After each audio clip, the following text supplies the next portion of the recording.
Okay.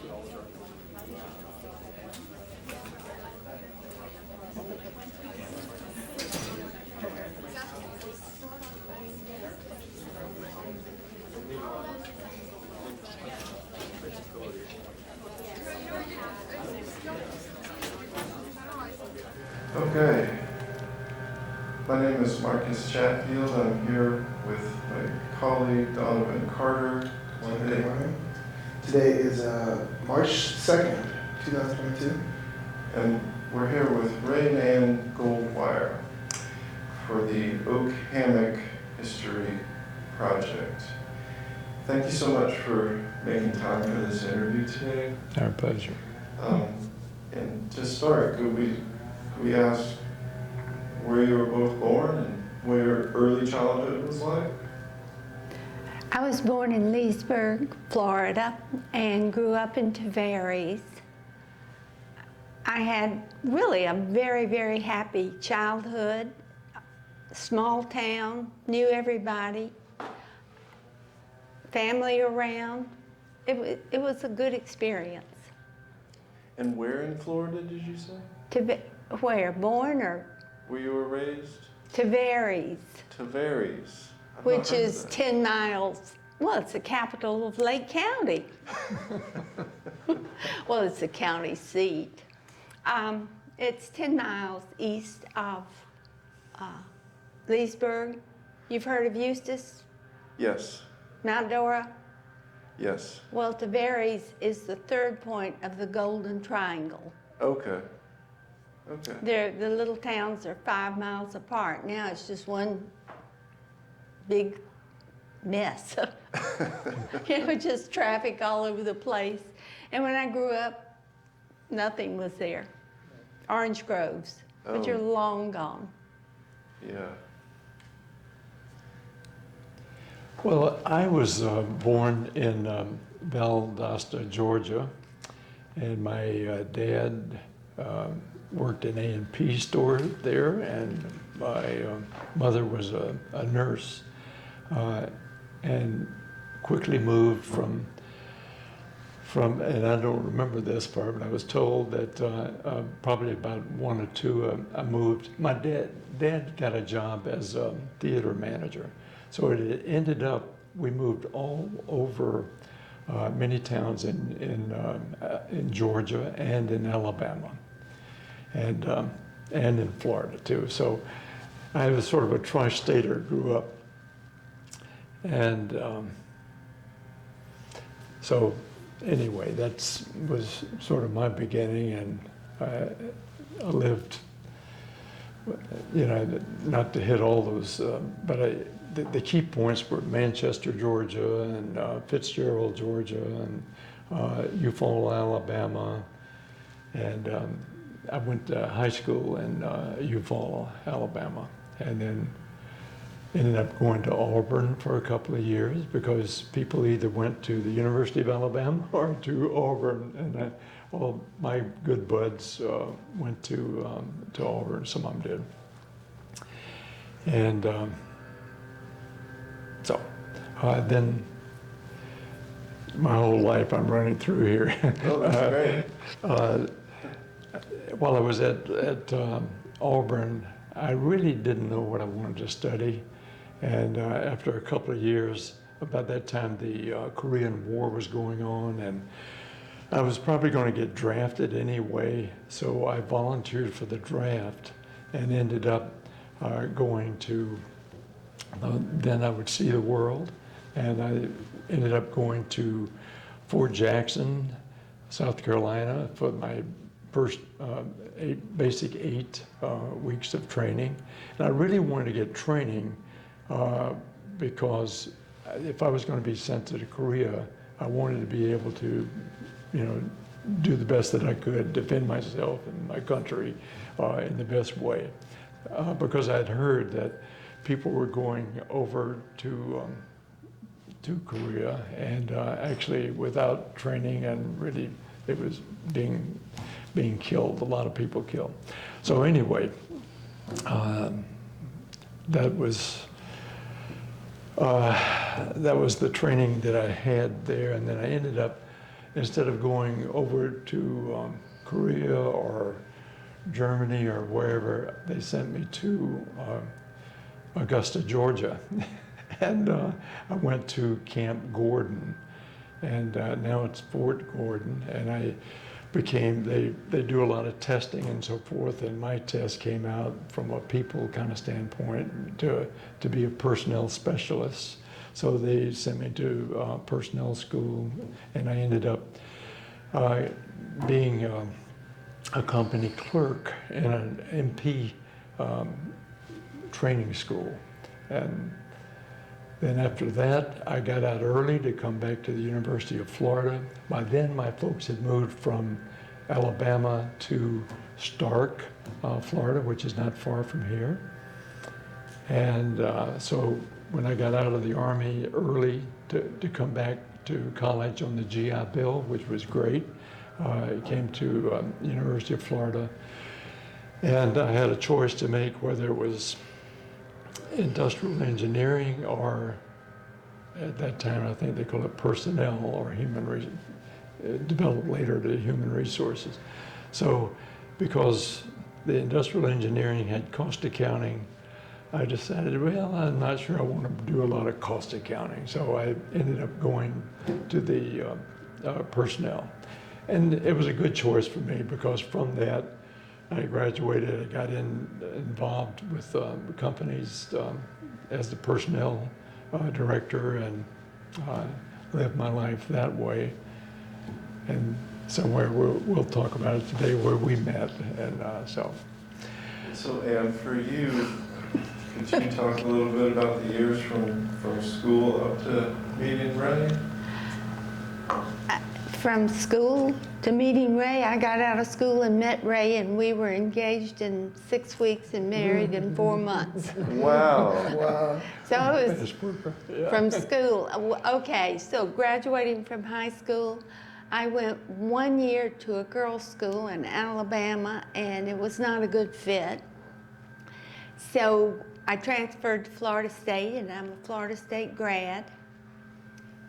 Upon graduation, I interviewed and got the job to be the teacher of a one-room school in the Bahamas for an American company. And this is like, whoa, what am I doing? But I went to Abaco and met Ray that day and went to a party that night, and we've been married together since. Wow, so you all met in the Bahamas. Yes. Right, that was one of my first jobs. Well, actually, when I graduated, my dad opened up an appliance store in Stark, and it was called Goldwire Service Center. And we sold televisions, appliances, and fixed them and that type of thing. But the big boys in Jacksonville, like, well, I don't even remember their names now, but they really had more capital than we did. We were just sort of winging it. And so after a couple of years, we decided we were going to get out of that business, my dad and I. So I got a job with Owens, Illinois, which is a pulp and paper glass company, plastics. It was at that time one of the larger companies, and that was when I went to Abaco to work, and Wow. that's where we met. And Ann, what did you study at Florida State? Education. Okay. I was a school teacher. Okay. What grade did you grade in? I had all 7 grades in a one-room school. 13 students. And she did great. That's amazing.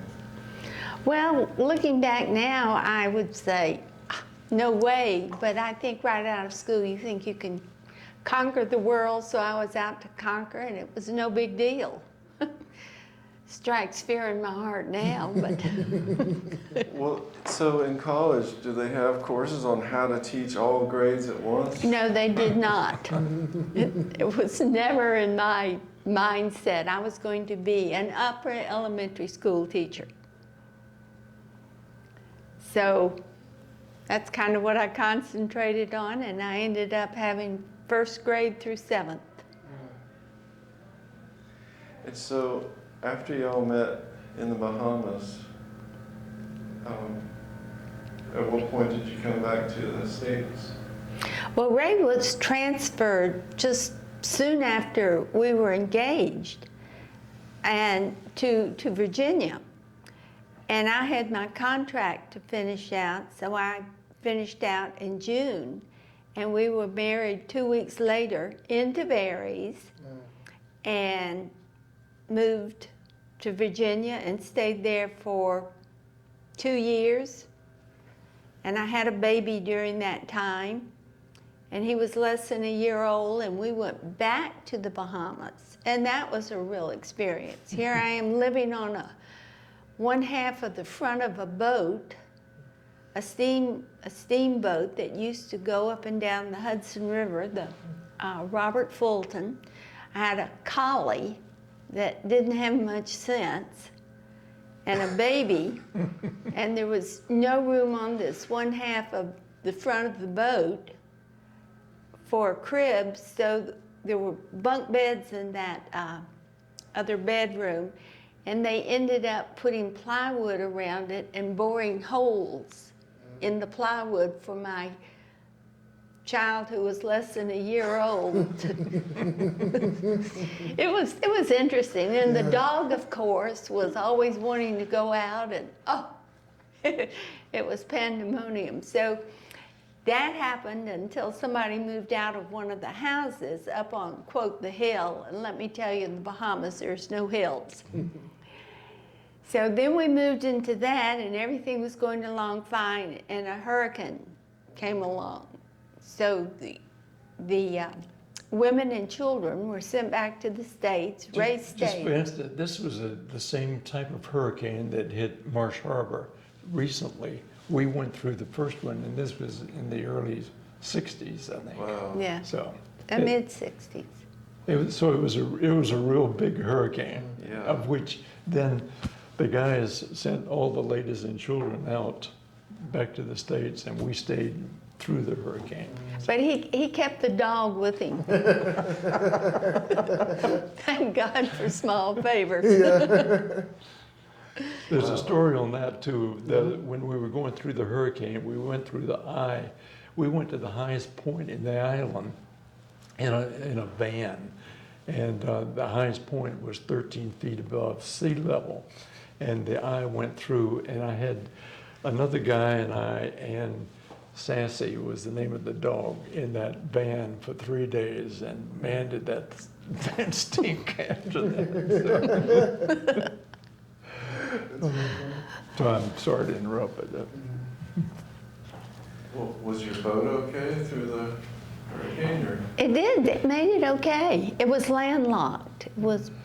well, that came through okay because it was a big Mark Twain kind of steamboat that used to go Side paddles, the whole two bit. side paddle Oh, wow. wheels. Yeah.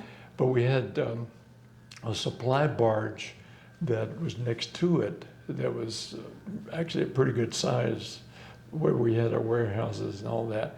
And during the hurricane, that was lifted up through the tidal surge and moved a mile inside the island. So Wow. it was a lot of surge. Yeah. So, Wow.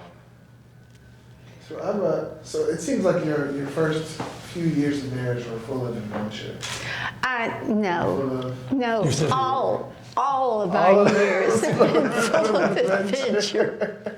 Yes. The Well, man has no limitations. let me just tell you, while we were in the Bahamas, before we got married, like she said, we met on New Year's Eve and had a party, and after that, it didn't take long that we decided that we wanted to get married. And it depends on who's telling the story on So I'll this tell one. mine first, and then, like I say, and then we had the communications there. We didn't have, this was before cell phones, or actually we had no landlines. So to talk to anyone in the States, we had to use the ship to shore. And that was on a tug, and I forgot the Donald name. Roberts. Donald Roberts tug. And that was docked right by the big boat where we were. And so anyway, in our courting days, we used to go down and sit on the Donald Roberts and watch the sun go down and the moon come up and all. And smoke a cigarette back in those days. Yeah. Oh, And, heavens forbid. So I was 6 years older and still am. Some things don't change. And so anyway, what was I going to say? You were going to tell the story of Yeah. how you asked me, and, Yeah. and it is not the right Well, story, but anyway, you can listen to it. We decided, I had decided that I was 6 years older, so I was like almost 30. And I figured it was getting close to, this could be the girl that I was going to marry. So one evening when the moon was up on the Donald Roberts, and I didn't have a mask on, but I said, I love you. And she looked at me and said, what did you say? I said, where? Yeah, that's right. She said, where? And I said, I don't know, all over, I guess. And then I said, well, what did you think I said? And, or maybe you said that. Anyway, that's the way our life started, really with confusion. Let me say, when he said, I love you, it was like, and you know, so I'm looking around, where's somebody? I don't see anybody coming. And he said, but anyway, we did end up being married, and it's been like that since. Yeah, which is an adventure. In fact, this is an adventure today. So That's amazing. So yeah, you stuck around. That's what it seems. Despite all the craziness, you stuck around. That's really good. Oh my goodness, I was not used to that kind of. Speak up, Ann. And so you two were married, I guess the same year you met each other. Oh yeah, we met, December 31st. And by Valentine's, I had a ring on my finger. Wow. which we had to go to the States to buy. So I'd been engaged a good 2 to 3 weeks before that. And when we flew together to meet her mom and her brother, the brother had 2 or 3 of his largest friends to meet us at the airport. That if they didn't like me, they were going to send you back. Send me back, yeah. But as it turned out, everything turned out fine. And the other thing about that whole courtship, as Ray said, you couldn't just pick up a phone and talk. So we had gone to the Donald Roberts to call my mom and tell her what was going on. And Mama says, "What?" So I explained, "Please reserve the church because we wish to be married," and da-da-da-da. Mama says, "Ann, do you realize every ship's captain in the Atlantic Ocean is listening to this? You get yourself home." Yes, Mama. Mama ended up just thinking Ray was the greatest thing in the world. Maybe I won't say the rest of that bit. That's good. Well, I'm glad you made a good impression on everyone. That's good. That's lovely. That was all before you came to UF, right? No, he was I'd graduated, already graduated. and I had Okay. graduated. Okay. He was Okay. over there working, right, and I right, went right. to work. Okay. Okay. So then you came back to the States again, To Virginia. to Virginia. We got transferred quite a few times because back in those days when you got a promotion, you moved to somewhere else, and you know that along with that came a raise and all that. So we started in the Bahamas and moved to Virginia, back to the Bahamas, back to Virginia, then to Toledo, Ohio, then to Wisconsin, Wisconsin, and then to New Jersey, and then back to Toledo. where we So, stayed till we He retired and came back to Yeah, Florida. and I was with that company, Owens, Illinois, for about 30 years. So, Where in Wisconsin did you guys live? Tomahawk, that's almost about 90 more miles than you've fallen off the top of the globe. My brother came up for Christmas one year, and he was convinced if he went any further, he was off this earth. That was snowmobiles, and we ended up having, well, 3 children, and we had a caboose that would go along behind that. And we'd go across the frozen lakes at night to the different bars on the other side, not thinking about sometimes the lakes don't freeze that well, you know. They did where we were. But we just went real fast. They did freeze where we were. Let me tell you. Yeah, if you go fast enough, you know. That's right. Wow. That's quite a few places you've all lived in. We have. We did. Some of them more than once, so Yeah. that. So I started out as in the Bahamas. I was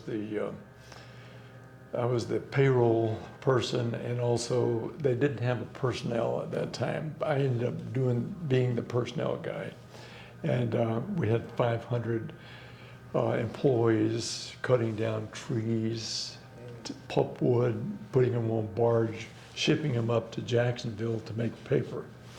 And the thought then was that we were saving the trees in the U.S. by getting the trees in the Bahamas. So we had a contract with the Queen to be able to do that. But you replanted. Oh yeah, well we replanted really. We did through seed trees that we left. So I learned a lot about trees that I'd never thought about. And my first job there was the accountant. I was a junior accountant and the payroll clerk and the personnel guy, but then went to Virginia as the personnel, came back as personnel. And he was in personnel the rest of the time. Yeah, the whole time, and went through the different ranks till the director of personnel. So. And so, when you what are your main tasks? What is your main responsibilities when you work in personnel? What is that? For working where? When you say work in personnel, what was the main responsibilities? Well, that depends on what part of my career, but basically I ended up with safety was one, EEOC, OSHA, hiring, firing, labor contracts, bargain labor contracts, and that type of thing. So again, I ended up being on a plant level and then moved to the divisional level.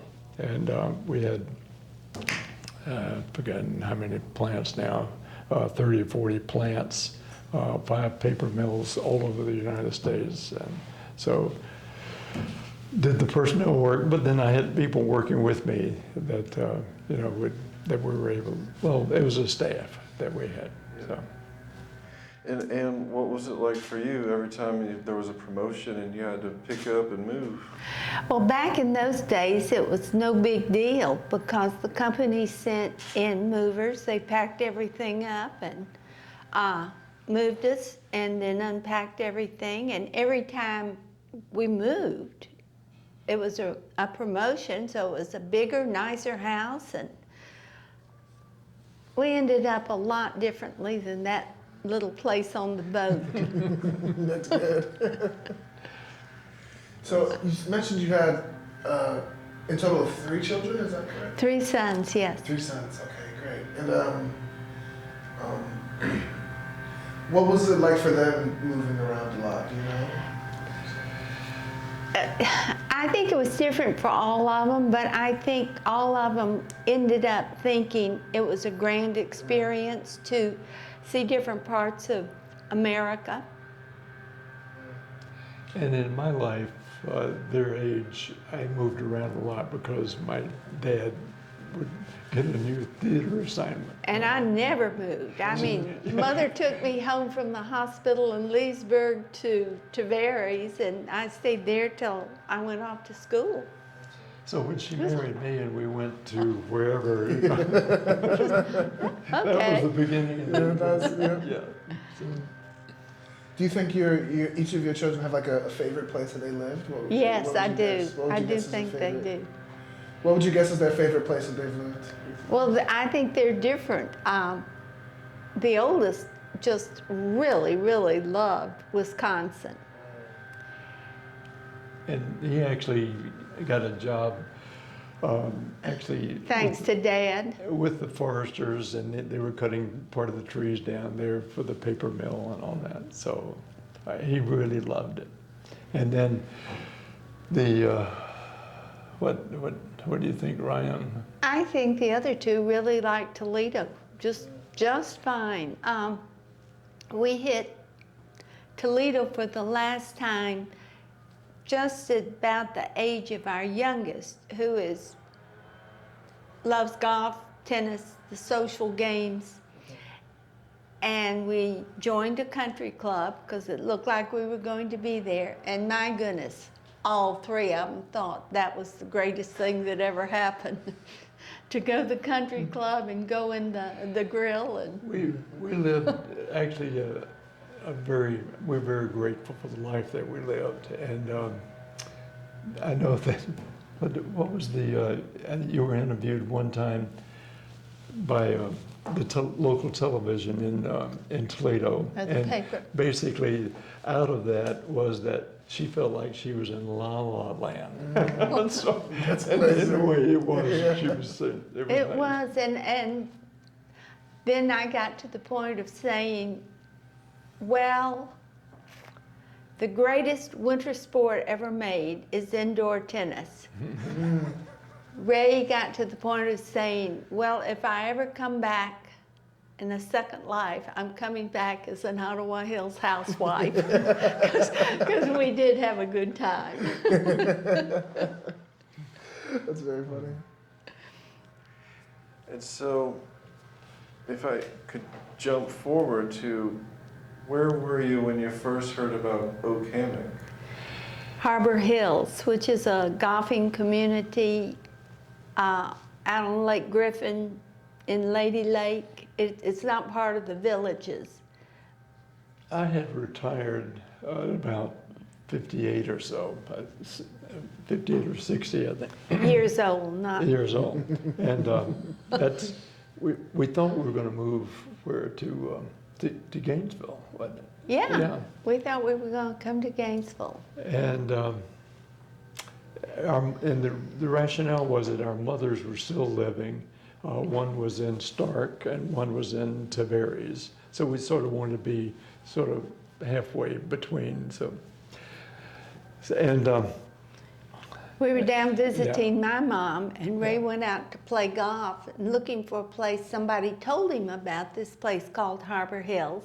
So he found it, and then he got home, got to Tavares that night.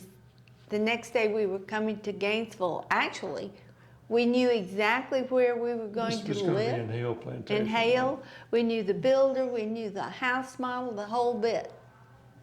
We hit Harbor Hills, and Harbor Hills is in the area of hills that run through Florida. And you stood in the clubhouse there and looked out over all the way down to the lake. It was like, oh my goodness, this is so lovely. So that's where we ended up. You know, again, we had really varied life, and like I said, our sons grew up very nicely, I think. However, and we're very proud of our sons in that now the oldest one is like in his 50s, which is hard for us to think of that. And they started out actually with a career on, I'd say, Wall Street.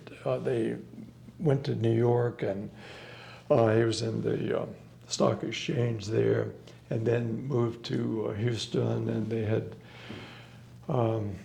they were involved with the oil and gas commodities and so forth. So that one I'm talking about now, that's the oldest one, was sort of the leader guy to get into these different kind of businesses. He is now a deacon in the Catholic Church. And so I think he feels, again, blessed in his life to be where he is. And I think he's, I'll say, paying back. You know, at least he has the feeling of that. So, and our middle son, who is a little bit on the autistic side, but more Asperger's, but more on the Einstein side as opposed to more debilitated. And we had a bright son that, again, we didn't consider ourselves bright, and we didn't know how to raise this type of child. But Neither did anybody else. That was before the word Asperger's was really Or autistic or any of those. So I'll say this, that we did have, we felt we had problems with him, so it finally came down that there was nothing we were going to do that was going to help the situation. So we were just going to love and support him, which we did. And he ended up eventually sort of diagnosing himself with the Asperger's, and then actually went through some therapy, and then he was the one that did not even want to graduate from high school, and but he ended up being our first guy to go to grad school, then he went to, after that, 4 years of being a traditional Chinese medicine doctor. And this was out in California, Santa Cruz. So, and his rationale was that, again, his basic undergrad, which was started out in Ohio State, then went to Indiana, and then got his master's in Xavier. All of this in education, and primarily Montessori. And what his thought was that he wanted to help others, particularly inner city kids. And he became a vegan, and so he figured that, you know, what you eat affects how you think and how you learn. And so that was his thrust, going to Chinese med school. And then he eventually ended up in Denver and opened up a practice. And if you've been to Denver at that time, everybody was a health nut. You know? And so to be an acupuncturist and a herbalist in Colorado at that time was very good. So It still is. It still is, yeah. And he has been wildly successful. As a matter of fact, he was at one time the president of the Acupuncture Association in Colorado. Wow. And worked to make insurance cover acupuncture. Wow. So That's huge. that really yeah. helps. Yeah, that was helpful. So that was up to him. And for years, he has been voted the #1 acupuncturist in Castle Rock, where he lives. But his thoughts today are to actually, I'll say, save the world through the things that he's doing, which are your body and taking care of yourself, and he's doing a good job of that. And our third guy, the baby, who's now, I guess, 50, and he ended up being 6'7". Wow. And but he had a growth spurt of maybe over 6 or 7 inches his junior year, so much so that we were in this Ottawa Hill High School in Toledo, and so the coach came up to him and said, "Are you a new guy here?" And he'd been there, you know, all this time. Sometimes you just realize. Yeah, right. So anyway, so we're big into sports, or at least I am. I never was. No. And I'm still not. So we've been rambling a lot about our family, which you can see that we're very proud of our 3 boys, and I think their families. We're proud of each other Yeah. because, well, Ann became even, you know, well, you may not know this, but there's a sort of a rivalry between Florida and FSU.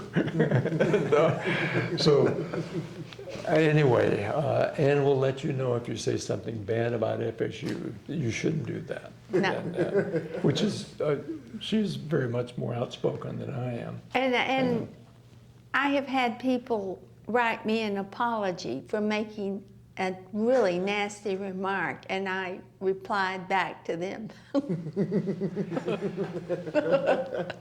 So Well, it's and good then- that you're a proud alumni. Well, that's good. Just in case. It's my theory, I'm not going to speak poorly of your God, your politics, or your school, so leave me alone.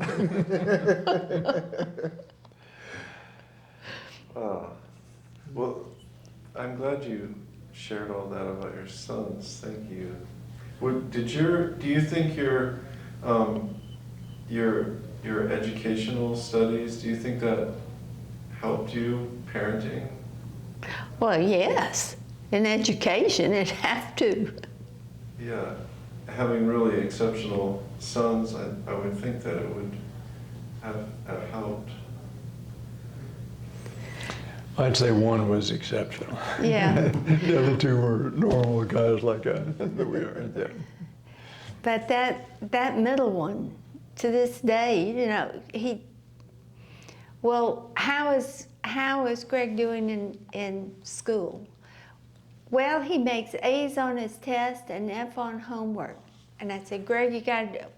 Why should I do that? I've already proved to them I know how to do it. That was his theory all along. If I know how to do it, why bother with this mundane stuff? To segue into Oak Hammock, Greg, after we moved here, has been here 4 or 5 times, and in the Oak Room, which is a large auditorium, he's actually given talks which they filled up the house each time, basically on the things that he does. And one of them is dealing with walking, which is, he calls primal walk, which is basically walking somewhat on your balls of your feet, like athletes, as opposed to being heel strikers. And anyway, he's talked to all the people here at Oak Hammock about it, and they're wondering when is he coming again after the. Wow.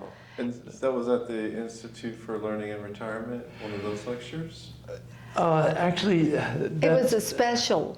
It was just a special thing. they had a lot of special things, and so Because that was we never knew when he was coming, so it couldn't be included in the program. Right. But it would go in. And the other thing that Greg, he's an exceptional musician. So he will play music for them sometimes. Sometimes if Mama says too much, he won't have anything to do with it. But they love it when he plays boogie woogie. But he's one that his attention span, in my thinking, is sort of short, and he's learned many different kind of instruments, such as the didgeridoo and the guitars. And when he's in Denver, he's made his own guitars, and so he's a very good musician, which I'm not. Me either. Yeah, he is. Yeah. So, if you wanted to talk just a little bit about Oak Hammock and how we got here, we had moved to this Harbor Hills that we talked about, and I had played golf probably 4 times a week, and I did not. Ann was not a bridge player, so it seemed like when we were there, how many years? 8, 7, No, 8? How many? 13. 13 years. Okay.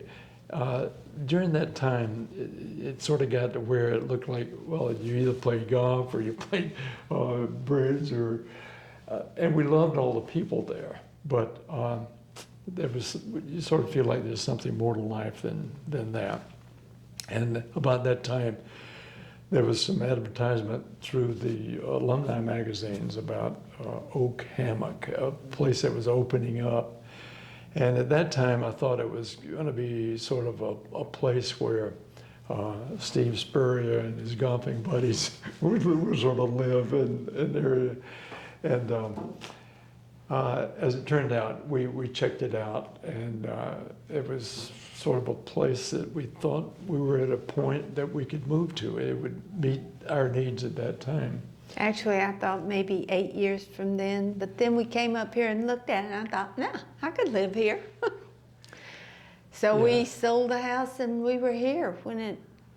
The story is that when we were up here on that visit looking, they had already built building number 1, but number 2 was still under construction. They hadn't opened up any of the apartments, but they showed us the building over there. So we really could have had a place, any place here in Oak Hammock that we wanted.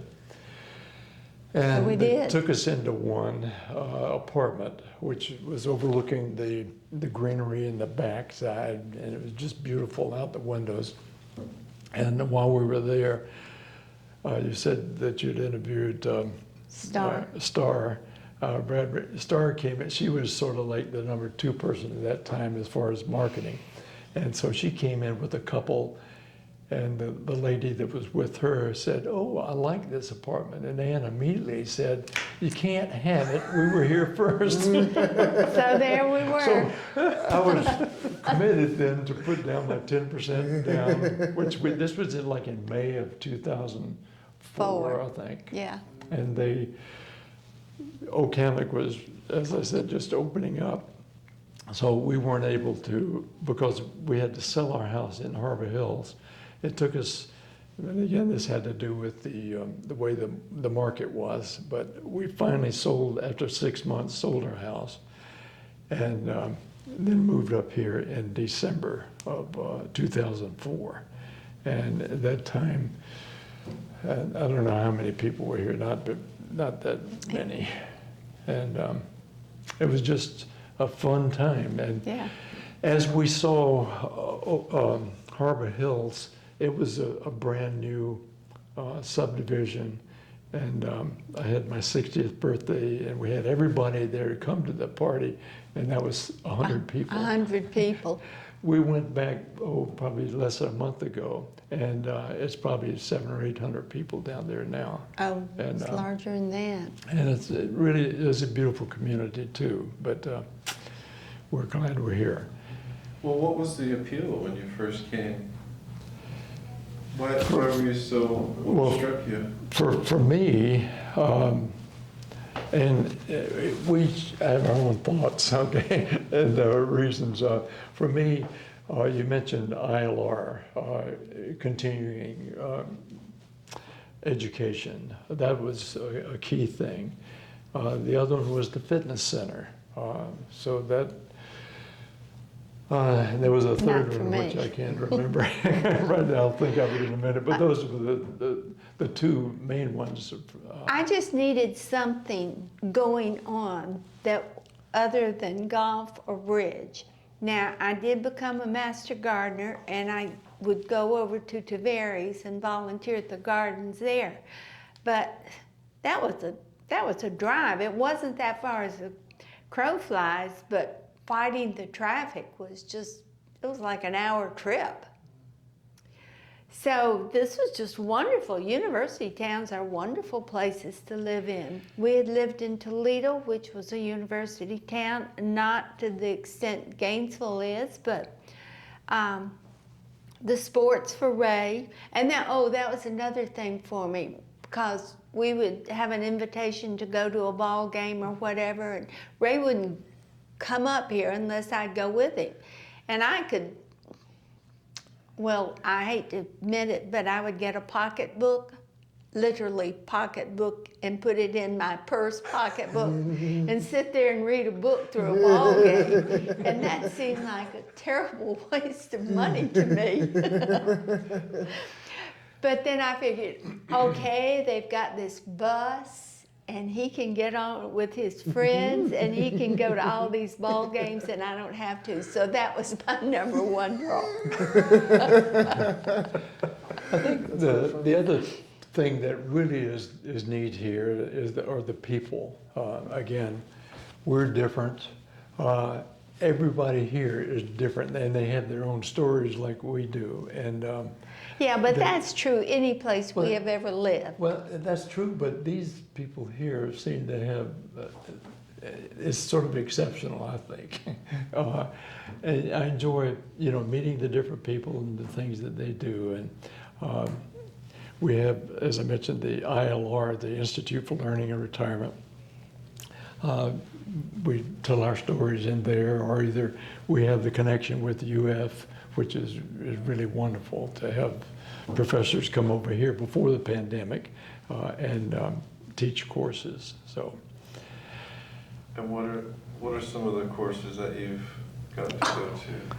After, what, 18 years? Well, Anything that's offered. Yeah. when early on, I was asked if I would like to get more involved, if I would like to get involved with ILR. And I said, hey, I'm more of a business kind of person as opposed to the academic. And they said, oh, we need that kind of background too. So I became on the curriculum committee, and so what did I do? I contacted the sports departments, and I had all the different sports that the Gators play present here. The coaches came over, and so that was a big deal. But I will also say he organized this program called Back to College, and we visited every college on campus. Wow. So that was while I was on the curriculum committee, and that gave me a chance to meet every dean here and to see every college and all the students and learn a little bit about it. Then we went back to high school and went to all the high schools. And we did back to Santa Fe. So And then we this ended was a up popular back program. to grade school. So this is like, what, Wow. 4 or 5 years.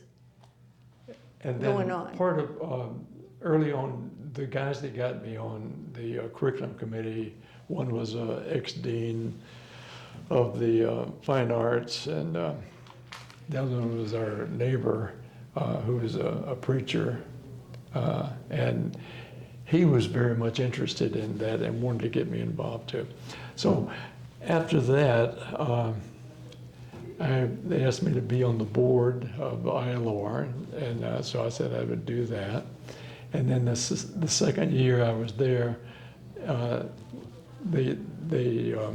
was the vice president of the board, the vice chair.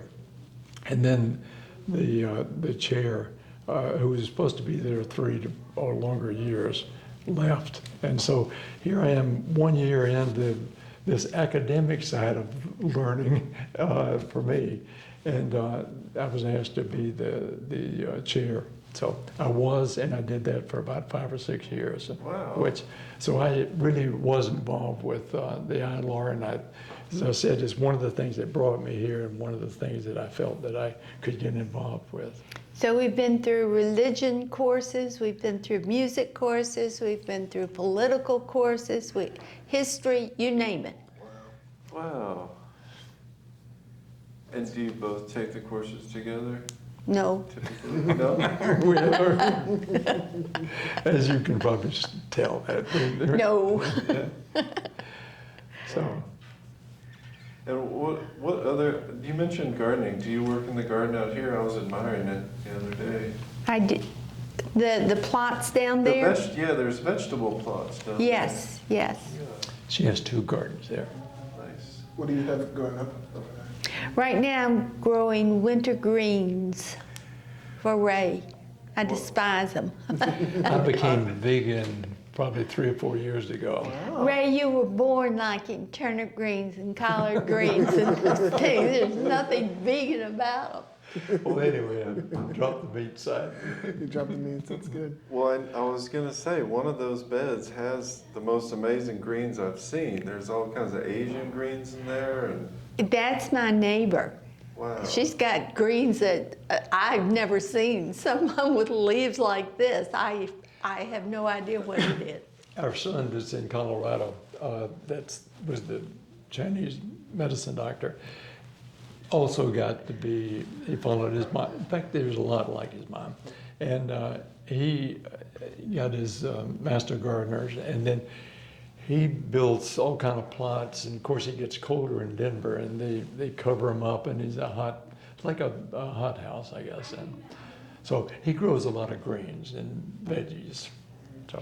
And then the other thing that Ray did when he moved up here, he has become a master beekeeper. Now, master beekeeper is much, much more than a master gardener. It's like a 4-year college course almost to become a master beekeeper. Wow. So how many, you have hives here, I'm guessing? Say again? Do you have hives here? We have, we've had from 1 to 10 hives, and right now we have 5 hives. Yeah. Wow. And then Grow Hub, do you know Grow Hub? Have you ever heard of Grow Hub? It's a group that I think they deal with. It's tied in with the educational system, the Alachua County school system. But more so to the challenged community. So he has hives over there as well. So, Wow. and I work with actually the bee college at UF too. And teaches there So, when they have bee college. Wow. so before I never even seen a bee up close before I moved here, and never been stung. But now I would say maybe 1,000 times I might have been stung. So, Wow. Wow. so That's a lot. but it's a great hobby for me.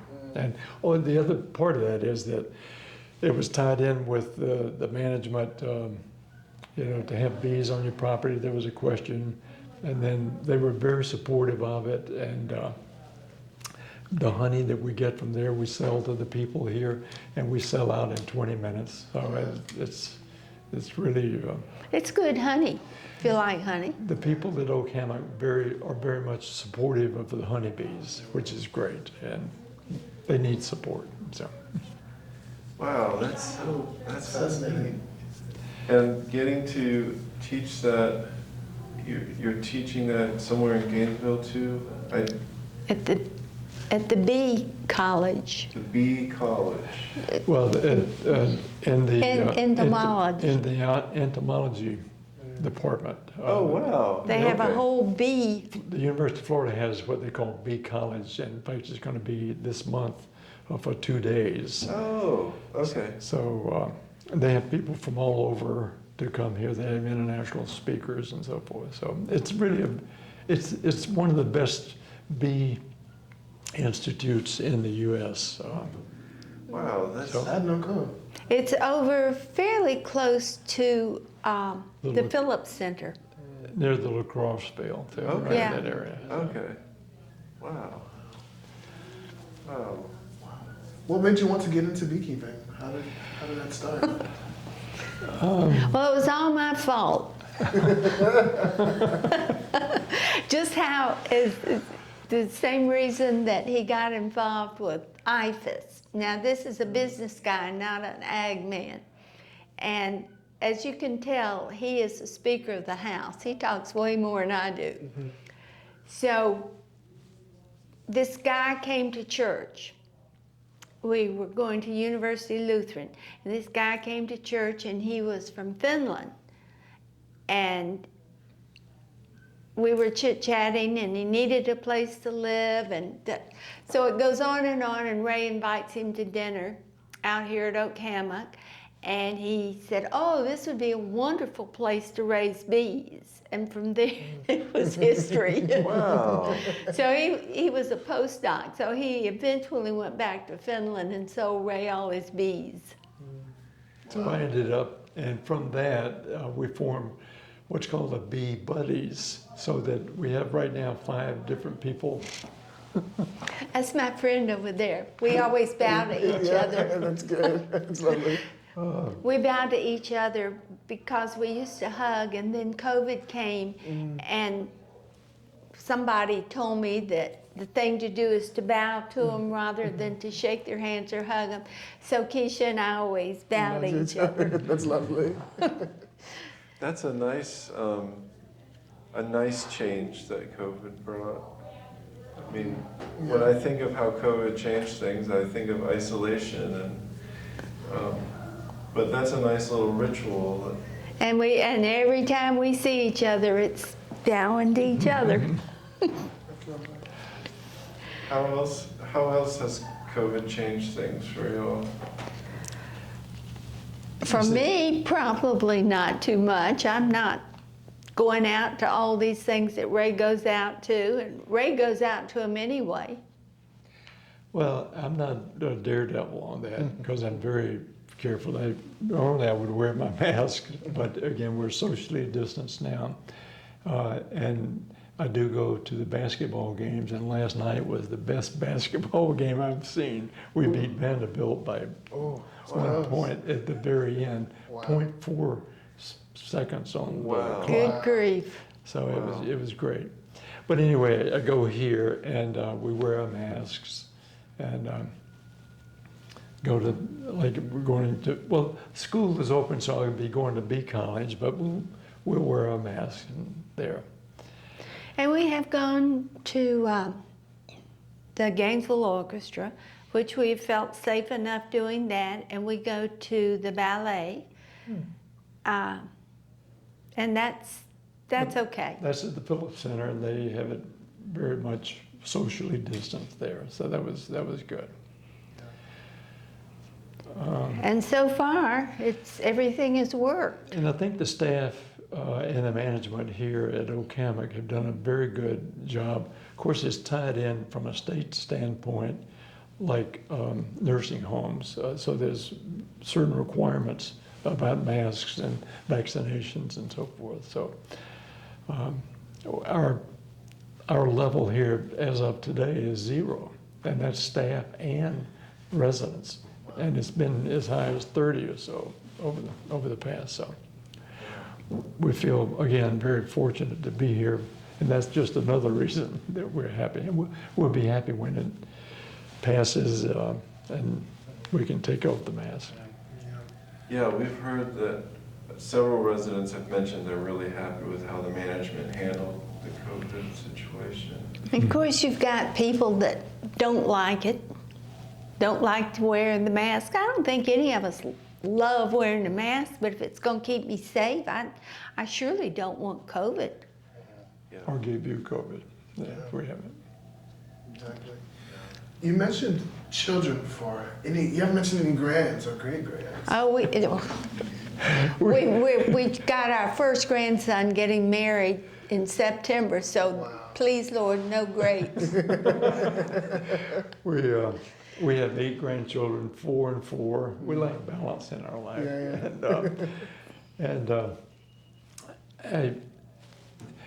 One of the things about living here at Hammock too is that you begin to understand there's a flow in life, and that you come and you go. And a lot of our good friends, when we first came here, say 18 years ago, have passed on.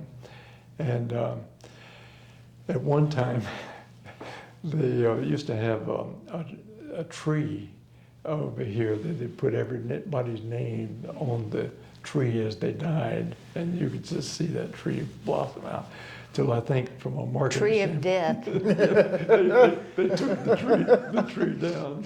So. And then I called there's a table right there where the stairs kind of jut out, and there's alligator on it, and every time somebody dies, they take the alligator off, and so I call it the death table. However, that's a very good thing from a community standpoint, to be able to see and to know that someone has died, because And recognized. yeah, because we're basically we're in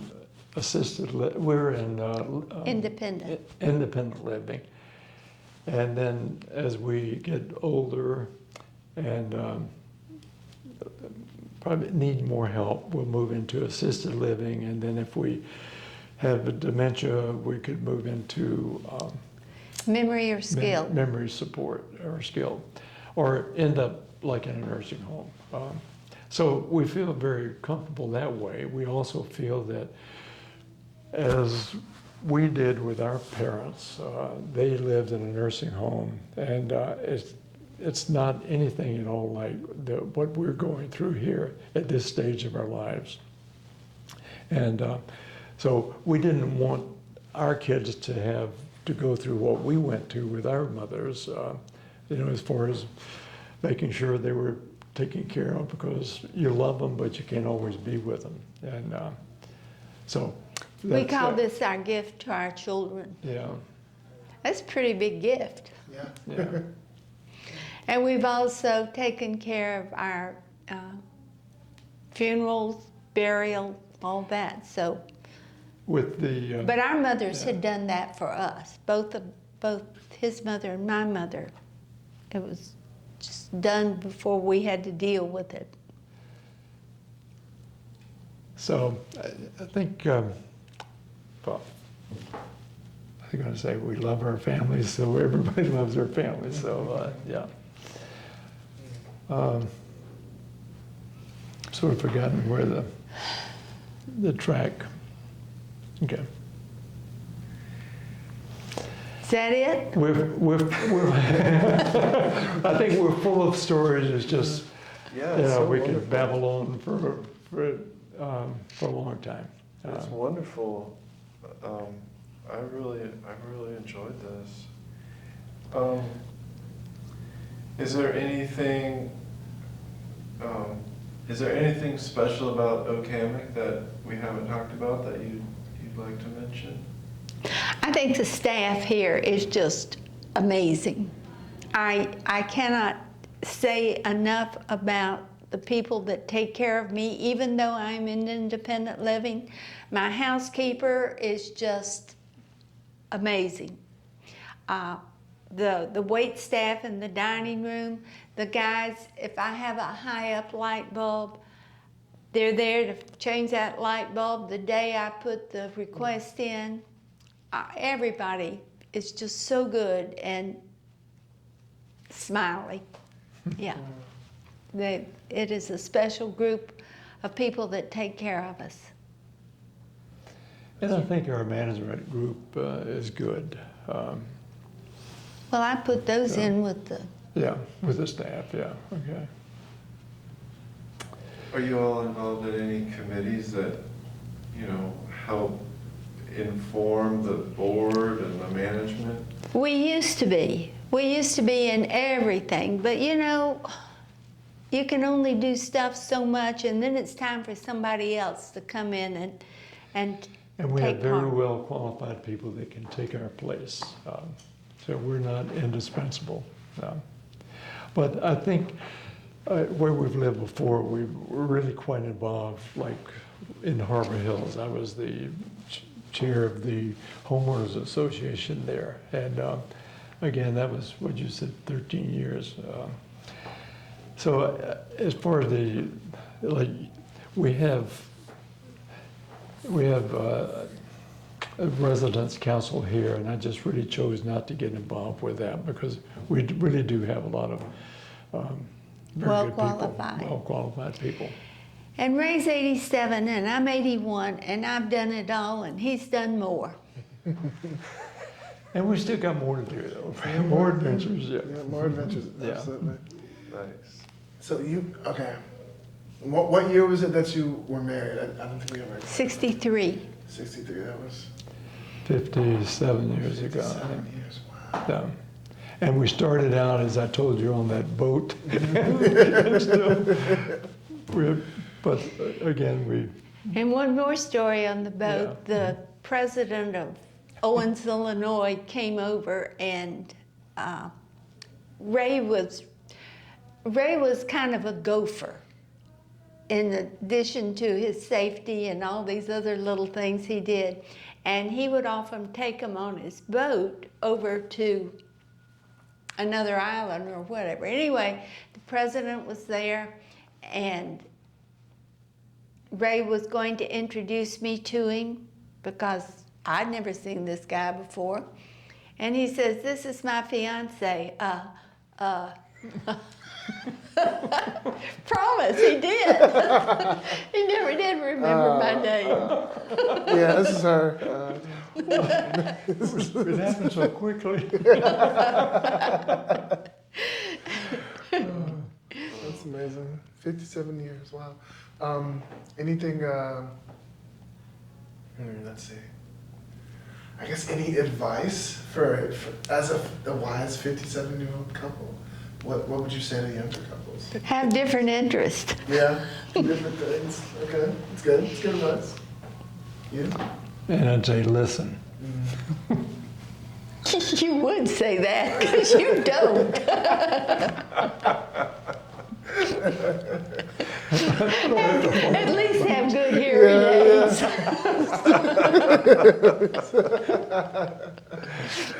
This morning he's fixing his tea, and I looked there by the stove where I had a cup of water ready to pop in the microwave for it.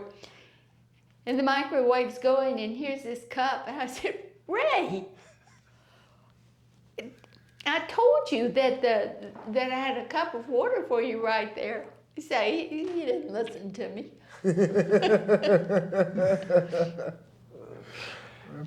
I'm assuming you guys are not married. No, not married. I'm not, no. Okay. Well, Still good advice, though. I'm telling you, it's good. yeah. Well, do you have any final questions? Is there any last thoughts, comments? Oh, actually, I like one more question. Yeah? So, what do you think? So I know you left kind of before here, and even here has been full of adventures. Do you guys have another adventure planned? Like, do you guys have another trip planned?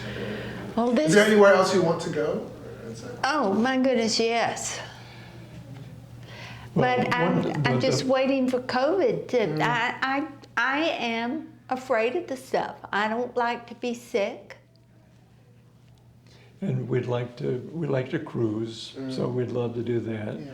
The big thing coming up will be the marriage of our first grandchild, Son, and that'll be in Denver. And we didn't tell you, but at one time, all three of our sons ended up in Denver, and we would Castle Rock.